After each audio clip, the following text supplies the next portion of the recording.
Et nous sommes de retour au plateau pour la suite de cette émission. Nous abordons notre deuxième sujet. Nous parlons à présent du Bénin. Patrice Talon fournit de nouveaux détails sur le putsch manqué.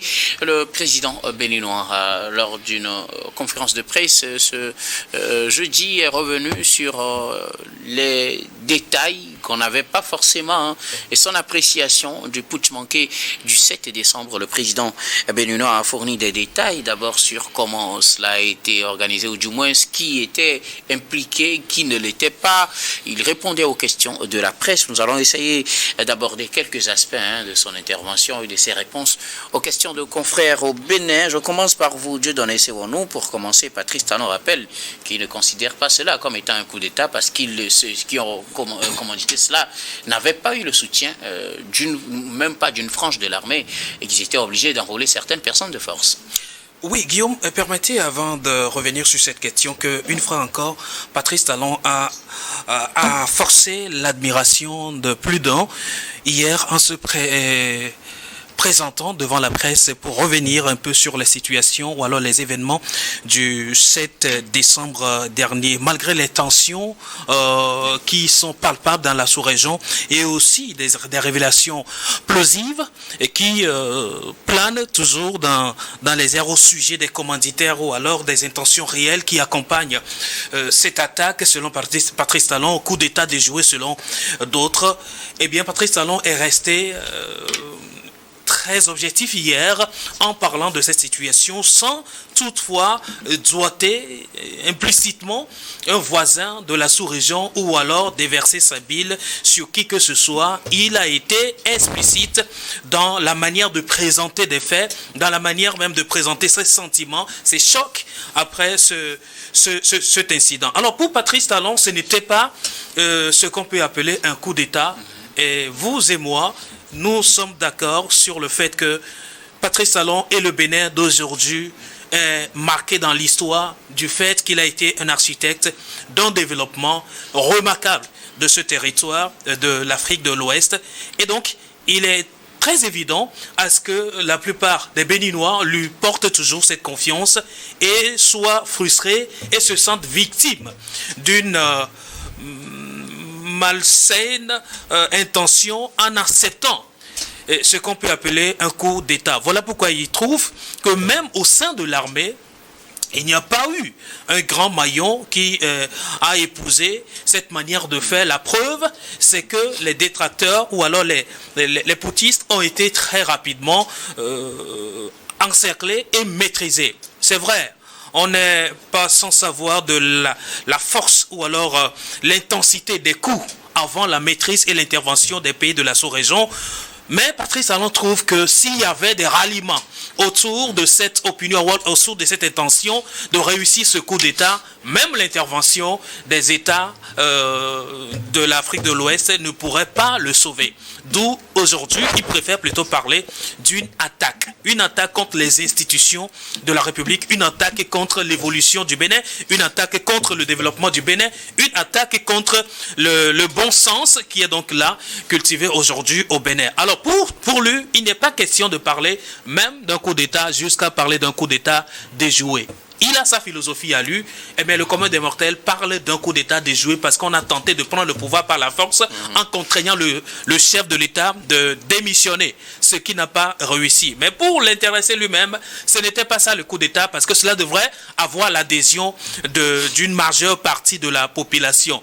Encore qu'on ne pourra le juger effectivement parce que cela n'a pas été effectif pour qu'on puisse savoir qui était véritablement pour cette tentative de coup d'État ou qui ne l'est exactement pas. Donc, voilà, Patrice Talon a fait un travail, un exercice intéressant, important, intellectuellement apprécié. Hier, devant les journalistes, sans tabou, sans état d'âme, il a répondu effectivement à des questions qui lui ont été posées. Merci beaucoup à vous, Dieudonné Sewonou. Je reviendrai à vous tout à l'heure pour qu'on aborde un autre aspect aussi, quelques informations sur le lieutenant-colonel Tigri. Constant Lemou, Patrice Talon s'est prononcé sur le coup d'État manqué au Bénin. Pour lui, comme je le disais, c'était pas ce qu'il faut appeler coup d'État. Ils n'ont pas eu le soutien de tout le monde. Il n'y a pas eu de frange de l'armée qui ait soutenu réellement ce coup d'État. Il a voulu minimiser les dégâts en n'autorisant pas à ce qu'on fasse certaines frappes. Sinon, on aurait pu bombarder le camp de Togoin où ils s'étaient rassemblés, mais pour minimiser les dégâts, ils ont fait juste certaines frappes chirurgicales avec l'appui des pays voisins, justement le Nigeria dont on vient de parler dans le premier sujet. Constant Lemou. Je pense que Patrice Talon est dans son rôle de jouer au héros et de célébrer la fidélité de l'essentiel de son armée. Mais je pense que c'est trop tôt et j'espère qu'il est en train de prendre toutes les mesures pour s'assurer que ce n'est que l'alerte, ce qui s'est passé il y a une semaine et demie. Alors, qu'ils disent que c'est une attaque, ce n'est pas un coup d'État, je ne sais pas qu'est-ce qu'il appelle coup d'État, puisque son domicile était attaqué et l'objectif était de le prendre lui-même. Ce n'était pas pour des brochettes, c'était pour prendre le pouvoir. Alors, s'il révèle également que l'armée béninoise n'a pas été... Le Bénin peut être fier de son armée, en tout cas. Il est très fier de son armée qui n'a pas pu contraindre en interne l'attaque. C'est ce qu'il nous dit clairement. C'est-à-dire... L'attaque est terrestre. Je n'ai pas très bien compris. L'attaque dont il parle est terrestre par un groupuscule de marginaux.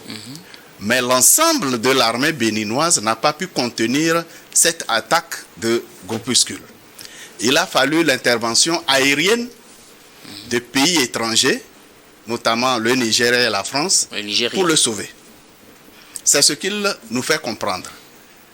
Alors, sous cet angle-là, je pense que Talon est en train de révéler les faiblesses de l'armée béninoise.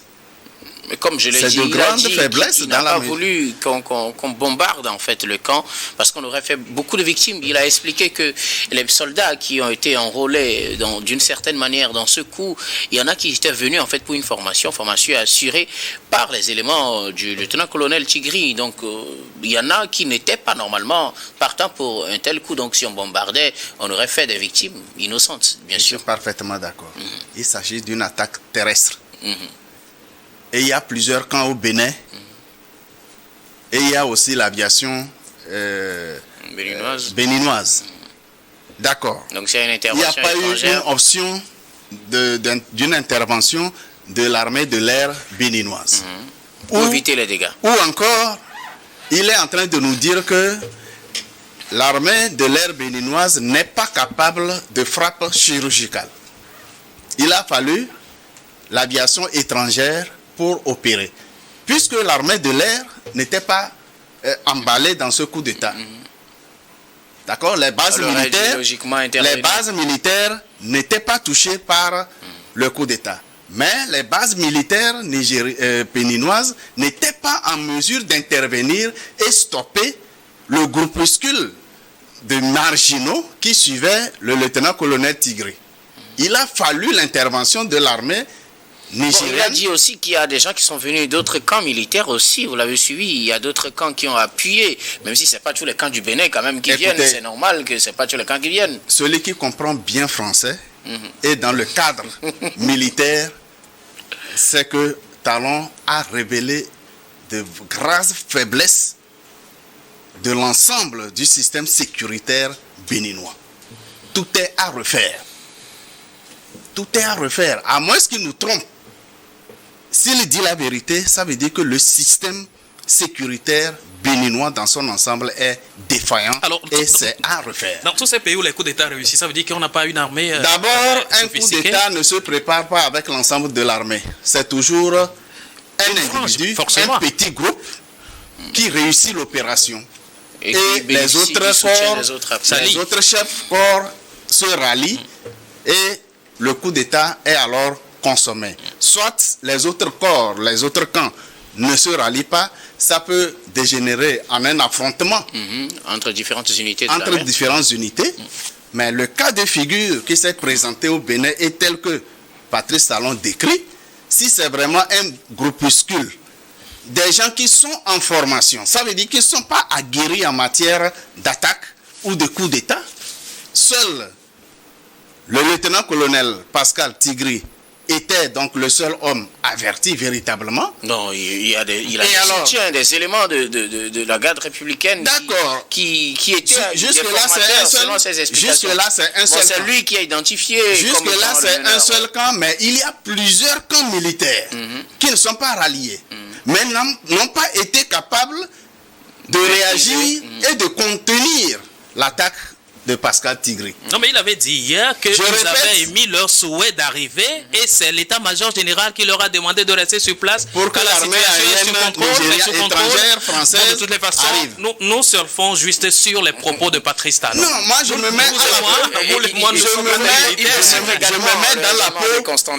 mets dans la peau des Béninois résidant au Bénin, écoutant Patrice Talon démontrer que quand il y a un tel incident au Bénin, il faut nécessairement l'intervention d'une force militaire étrangère, une force militaire aérienne pour stopper cet incident-là. Ce qui signifie que l'ensemble de l'appareil sécuritaire béninois est défaillant. Sinon, lorsque l'attaque est partie d'un camp, même si à l'insu des autres camps, les autres corps, dès lors qu'on sent l'attaque de la maison, du domicile du président de la République, eh bien, il devrait avoir une réaction automatique pour contenir, encercler et contenir pour vous, le narratif du président Talon, on n'avait même pas besoin de l'intervention étrangère. Donc c'est l'intervention étrangère qui a tout gâté dans son narratif. Dans son narratif, il décrit que l'armée béninoise n'a pas pu contenir le groupuscule dont il parle, les marginaux dont il parle, les éléments en formation dont il parle.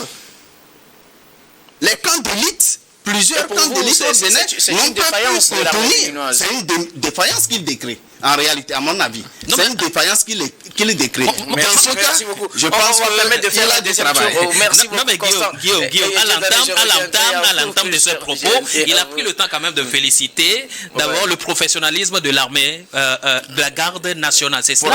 C'est justement ce que n'accepte pas Constant Lemou. Il estime qu'ils n'ont pas pu faire le job, ils ont eu besoin de l'intervention étrangère. Ils ont commencé le job et ont été appuyés par la suite par les autres armées, bien évidemment. La question de confiance, ne l'oubliez pas, on ne peut pas compter comme ça sur l'ensemble de l'armée béninoise dans cet instant-là. On ne sait pas qui est qui. Merci beaucoup. Je voudrais bien écouter l'avis de Gabin Adjaro avant de faire un deuxième tour de table. Gabin Adjaro, le président Talon, a répondu aux questions des journalistes ce jeudi sur le coup d'État manqué du dimanche 7 décembre. Après tout ce qui s'est passé, c'est tout à fait normal que le président Patrice Talon communique, et c'est la deuxième fois qu'il communique d'ailleurs, et il se devait de rassurer les populations et même l'armée que tout va bien avant avril 2026, et c'est ce qu'il a su faire. Maintenant, par rapport au fait que, bon, il a eu l'appui des forces étrangères et tout, moi je ne vois pas là où se situe le problème. Et lui-même, il a eu à le dire que l'armée béninoise a été appuyée par les forces étrangères. Là encore, il n'y a pas de souci. Parce qu'il y a de ces accords-là entre les pays. Le Bénin a un accord d'assistance militaire avec la France et même avec le Nigeria. Et donc, si le Bénin est attaqué intérieurement ou extérieurement, il peut bénéficier de l'appui de ces personnes-là, de ces puissances-là. Maintenant, par rapport au fait que, bon, l'armée béninoise n'a pas su contenir le coup d'État, non, moi je ne le dirais pas. Parce que le domicile de M. Patrice Talon a été attaqué. Ils ont tiré, et notons qu'il y a eu des morts. Bien sûr. Donc, à cet instant-là, M. Patrice Talon ne pouvait pas imaginer l'ampleur ou bien même les poches de conflit. Il ne pouvait pas l'imaginer. Donc, il a pris la chose tellement de manière sérieuse qu'il a fait appel aux forces étrangères. Il s'est passé un long moment avant que M. Patrice Talon ne fasse cette communication-là hier pour faire les détails sur tout ce qui s'est passé. C'est-à-dire qu'au moment de l'attaque, d'ailleurs, qui était imprévue parce que personne ne s'attendait à cela, situation. Quand dans ton sommeil peut-être tu te fais attaquer à l'arme lourde par des gens, mais tu vas appeler à un riposte, tu vas appeler tes amis pour qu'ils viennent à ta rescousse. Maintenant, après, tu fais l'état des lieux. Quand vous finissez de faire l'état de lieu, c'est à ce moment-là vous vous rendez compte que, ah, bon, voilà, c'est telle personne. On n'aurait même pas dû appeler des gens. Voilà.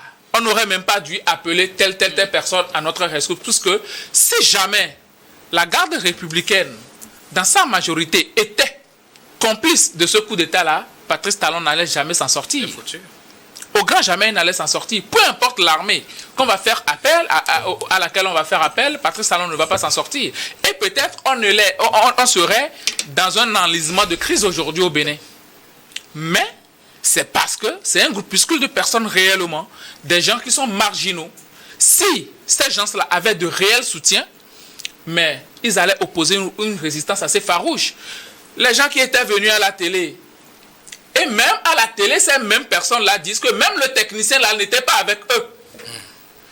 Suivez-le, il n'est pas avec nous. Suivez-le, sinon il va fuir. Même les techniciens qui ne sont pas armés n'étaient pas avec ces putschistes-là.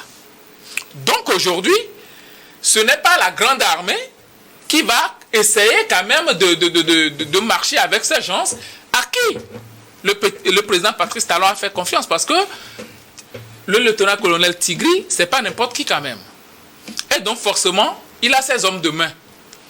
Quand le président Patrice Talon dit que ce sont des marginaux, c'est parce qu'il n'y a pas véritablement de grosses têtes qui soutiennent son action. C'est pourquoi d'ailleurs, on a fait une déclaration 30 minutes, 1 heure de temps après, la chaîne a cessé d'émettre. Et c'est là qu'on s'est rendu compte que bon, les forces républicaines tentent de reprendre le contrôle et que ces gens-là se sont enfuis avec certains détenus et tout ça. On a vu tout le fil. Donc, moi je me dis, aujourd'hui, M. Patrice Talon et son état-major ont su faire l'état des lieux. Et là, ils essaient de dire tout ce qui s'est passé et essaient surtout de rassurer les populations par rapport à la stabilité politique du pays. C'est ça qui est important aujourd'hui. C'est la stabilité politique du pays. Parce que déjà, vous voyez le nombre de personnes qui sont en train d'être arrêtées. Ça veut dire qu'il y a eu des gens, même des civils, dans des camps politiques et tout ça, qui à un moment donné ont eu à communiquer avec ces putschistes-là. Donc aujourd'hui, il faut essayer quand même de rassurer les populations, de rassurer l'armée et surtout de faire en sorte que l'armée crée une certaine émulation autour de la présidence, pas autour de la personne de M. Patrice Talon. C'est la présidence, parce que si jamais M. Patrice Talon tombait ce jour-là, mais c'est tout le Bénin qui allait reculer. C'est pourquoi on parle toujours de déstabilisation de l'État. Donc aujourd'hui, le Bénin a gagné gros en se faisant appuyer par les forces externes et surtout en faisant en sorte que les forces républicaines soient loyaux, restent loyaux au pouvoir républicain. Donc moi, c'est tout à fait normal, cette sortie de M. Patrice Talon, on va venir sur d'autres détails après, mais par rapport à la forme, à la sortie et surtout par rapport à certains détails qu'il a eu à donner par rapport à ces mêmes personnes-là qui ont fait le coup d'État, je pense que c'est la meilleure des choses. Et moi, j'ai été surpris que les gens qui hier condamnaient des coups d'État dans le Sahel, aujourd'hui se retrouvent à être fâchés parce que le coup d'État contre M. Patrice Talon n'est pas réussi. Je ne sais pas ce qu'on est en train de vouloir en Afrique. Merci beaucoup. À vous, Gabriel Djaro. Alors, on reviendra sur quelques aspects très rapidement, puisque le temps qui nous reste n'est pas assez grand. Moi, je voulais ajouter quelque chose à l'aspect marginal. Il y a quelques informations qui ont fuité aussi, qui ont été données aussi sur le lieutenant-colonel Tigré. Vous pourrez... Oui, moi, je voulais ajouter quelque chose à l'aspect marginal dont parlait Patrice Talon. Vous voyez, à l'attaque, ces mutins se sont plutôt aussi lourdement attaqués aux résidences des hauts gradés de l'armée. Alors supposons qu'ils avaient véritablement de grandes avales. Ils n'avaient pas besoin de faire tous ces tours-là. C'est parce qu'ils savaient qu'ils étaient, je ne dirais pas minuscules, mais marginaux. Et donc il faudrait prendre toutes les dispositions nécessaires pour pouvoir éviter des représailles. Mais malheureusement, ça n'a pas marché. Donc c'est pour revenir et dire qu'on n'avait pas une idée de l'ampleur de la situation, d'où il faut déployer l'artillerie lourde pour bien évidemment éviter le pire. Sinon, je suis en train de le dire, je l'ai dit la dernière fois aussi, que c'était intense cette attaque-là, et n'eût été les moyens déployés à tous les niveaux, je ne pense pas que le président Talon aurait pu s'en sortir. Donc pour moi, aujourd'hui, faire intervenir ses amis en soi n'est pas une chose à refuter, ce n'est pas une chose à reprocher à Patrice Talon. C'est vrai, les dernières informations, d'après les enquêtes, nous disent que le cerveau de cette attaque, selon Patrice Talon, ou alors selon le commun des mortels de ce coup d'État, serait en fuite. D'aucuns parlaient entre-temps des pays voisins de la sous-région, mais aujourd'hui, précisément, les yeux sont beaucoup plus tournés vers le Niger, où se serait logé le lieutenant-colonel Tigri et ses hommes. C'est vrai, jusqu'à ce jour, je ne pense pas que... la communication officielle du Bénin. La communication officielle n'a désigné encore aucun pays précisément. Je suis en train de parler toujours des commentaires et aussi des analyses selon l'opinion. La communication béninoise n'est pas sortie, et surtout encore le président Patrice Talon hier n'a pas désigné explicitement le Niger comme étant le pays d'accueil de Tigri et ses hommes. Mais en analysant les propos et puis les événements, beaucoup se mettent d'accord aujourd'hui que la trajectoire de Tigri serait quelque part de la sous-région Burkina Faso et puis finit par le Niger. Mais jusque-là encore, je me dis, on ne pourra pas trancher sur cette communication si une sortie officielle, tant au niveau du Bénin et au niveau du Niger, ne nous précise sur le lieu exact de ce fugitif. Déjà qu'un arrêt international a été lancé à son sujet. Merci. Attendons de voir ce que les enquêtes nous diraient. Constant Lemou, d'autres informations sur le lieutenant-colonel Tigré, rapidement, quelques secondes. Les supputations vont bon cours. Personne ne peut dire avec précision où se trouve le cerveau de l'attaque. Mais juste, je voudrais préciser que Patrice Talon, chef suprême des armées, a un état-major. Et en cas d'attaque, il coordonne d'abord au niveau de l'état-major, s'assurer qu'au niveau interne, l'armée ne peut pas maîtriser la situation, alors on fait appel à la force étrangère pour aider. Mais lorsqu'on commence par la force étrangère, c'est une preuve irréfutable que Patrice Talon n'a pas confiance en son état-major et en son armée. C'est ce que ça signifie son intervention. Merci beaucoup à vous, Constant Lemou. Gabin, rapidement. Il n'a pas confiance. Dieudonné vient de rappeler que même les chefs d'état-major et les officiers, ils étaient attaqués. On le sait très bien. Certains même ont été libérés au niveau de Choua ou quelque chose du genre là. Mais ce sont des preuves que ça ne va pas. Non, c'est pas le propre du Bénin. C'est ce que ça signifie. Non, c'est pas le propre du Bénin. Si cette personne avait accepté d'adhérer au... Ce n'est pas une question d'accepter. Non. Ça veut dire que le groupuscule des marginaux là ont pu handicaper. Mais ce sont eux qui ont préparé le coup d'État. Quelqu'un qui prépare le coup d'État. Il met les moyens. Mais vous qui avez été surpris, vous n'avez aucune idée de l'intensité de ce qui est préparé. Quand vous dites que l'armée est surprise, vous me surprenez dans la mesure. Non, Gabin, vous un militaire, c'est celui qui est prêt à tout moment. Merci, Constant. Un militaire, c'est quelqu'un qui est prêt à tout moment. Le colonel Tigri, où est-il? Des informations suite à la sortie de Talon? Oui, le lieutenant-colonel Tigri, on l'a annoncé dans un pays proche du Bénin. On sait très bien que, étant fugitif, il ne pourrait que se réfugier dans un pays qui est proche de lui. Mais c'est quelqu'un d'intelligent. Il sait très bien qu'il pourra se réfugier dans un pays qui n'est pas en bon terme avec le Bénin. Et donc, aujourd'hui, on parle du Niger.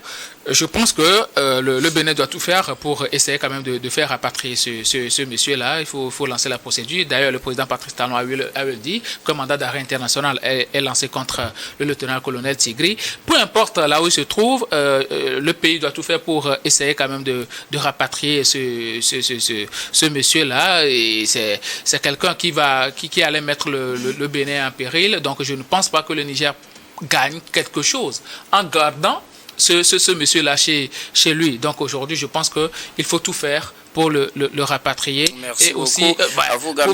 Je ne sais pas si M. Lemou, ça c'est une question pour M. Lemou, c'est vrai que c'est vous qui dirigez les débats, mais je ne sais pas si M. Lemou est fâché parce que le coup d'État n'a pas réussi ou bien il est content par rapport à tout ce qui s'est passé. Vous m'avez pas du tout compris. Je dis bien la sortie de Patrice Talon révèle la faiblesse de l'armée béninoise. Non, on peut pas dire que l'armée béninoise est faible. Merci beaucoup. À refaire pour que l'armée ait une armée en bonne et due forme. Merci. Dans tous les pays, tout est à refaire. Alors, lorsqu'il s'agit Nous allons marquer la des cas pause de pour le forcing, journal, puis on reviendra tout à l'heure dans tous les pour la pays suite de où cette les coups émission. d'État S'il ont vous plaît, réussi, Dieudonné, c'est la nous marquons faiblesse la de pause. l'armée, selon vous.